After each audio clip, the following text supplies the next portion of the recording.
what exactly is JSD Supply? Yeah, so JSD Supply, we sell 80% complete firearms. So that's just kind of an industry term. Basically, it means it's not a firearm. We get as close to that definition as we can. So we send like a receiver. We'll send like for an AR-15, which everybody's kind of familiar with. There's a lower receiver part of it, has the trigger, the buttstock, magazine goes in it, that sort of thing. That piece is what's considered the gun. So that's what's going to have a serial number on it. So when you go to a gun shop or you buy a firearm, you're really transferring and getting a background check done on that receiver. The rest of the stuff matters, but kind of not really. The important part's the serialized part. So there's a definition of a firearm. We make sure that we pull out those specific features to make it not a firearm. So it's kind of this weird in-between phase. It's not nothing, but it's not a firearm. So we get as close as we can. We send a sample to the ATF, and it takes... I've had a submission down there currently for almost 2.5 years for one. Yes, years. Years. Yeah. It takes forever to get it done. That's why the industry is kind of in its infancy, at least this niche of it. So we send it down. They do tests on it and see, does it meet this definition first of all? So, can it house a trigger? Can it house a firing mechanism? That sort of thing. So if it cannot, then they see how easy it is to complete. So if it's simply, I don't even know an example. If it, you drill one hole in it, well, that's too easy to complete, they say. So there's kind of this other part of it that's just a moving target. You never know what exactly is too easy to complete. So anyway, so we send it down. Usually has to go through a few iterations between what we think is not a firearm and what the federal government deems that day is not a firearm. Sure.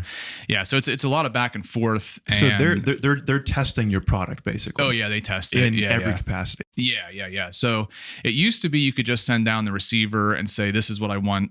This is what we think it is. You give an explanation according to this, and this. We think it's not a firearm. What do you think? And now they're starting to request full parts kits, so triggers and all sorts of other springs and pins and full build kits basically.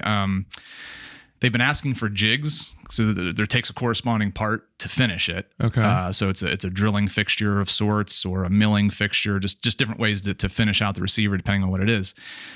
So we now have to send down our jigs, but a jig is just a tool. It'd be like sending a screwdriver to them, and they want to see the screwdriver along with the not firearm part. So it's starting to get into like their own opinion of how they should be interpreting the law instead of just enforcing or explaining that law. Is that frustrating? It's very frustrating because a person of average intelligence should be able to read the law and understand that if I don't have these 3 or 4 items, then it's not that thing. Right. Yeah. So, which is crazy because selling 80%, my question was going to be, do you have not less restrictions, but there's certain hoops that I would think you wouldn't have to jump through to be able to be in business still? Because it's not like you're selling the full-on 100% firearm. Right. So we don't sell guns. So if you'd meet me in the street and ask me what I did, I would just tell you that I sell firearms because it's easier for me to explain that than if it's a flyby type of comment. But when we get into depth like this, we don't sell firearms. We never have. We're licensed to. We have a federal firearms license and a manufacturing license. We got that because the ATF told me that they were not going to look at my submissions until I had that, even though I'm not required to have any license, other business license and typical things you'd have just to run a business in Pennsylvania. But so anyway, so we're fully, we're about as licensed out as you can be. But as far as selling it, the only restrictions really that we place on ourselves is if the person buying it would indicate something may not be on the up and up, we won't sell it. I don't need the money that bad. Okay.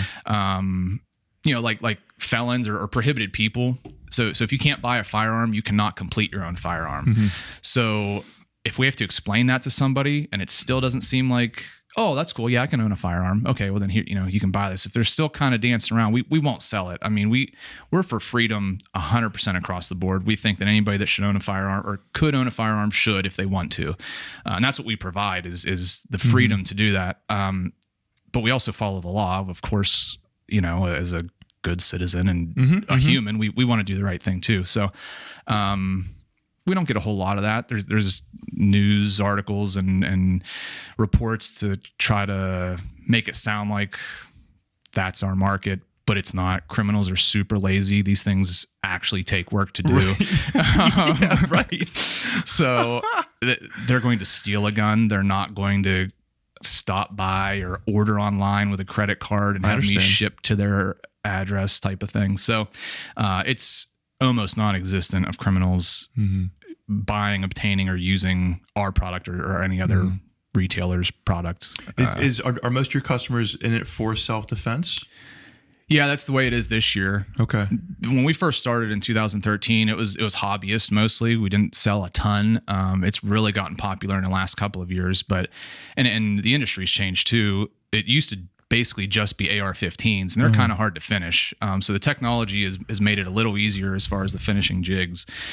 So it's opened the customer base quite a bit. So early on it was just AR-15.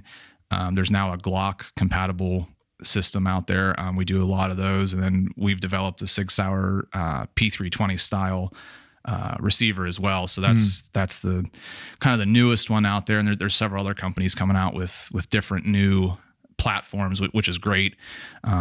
So we want to see everything as an 80% or not firearm, for home completion and tons of self-defense. Right now we get emails, we're backlogged right this second, about 6 to 8 weeks on a full build kit. Wow. Yeah, it's crazy. The industry's just gone nuts this year, and it's been the same industry-wide, ammo, real guns, the whole thing. So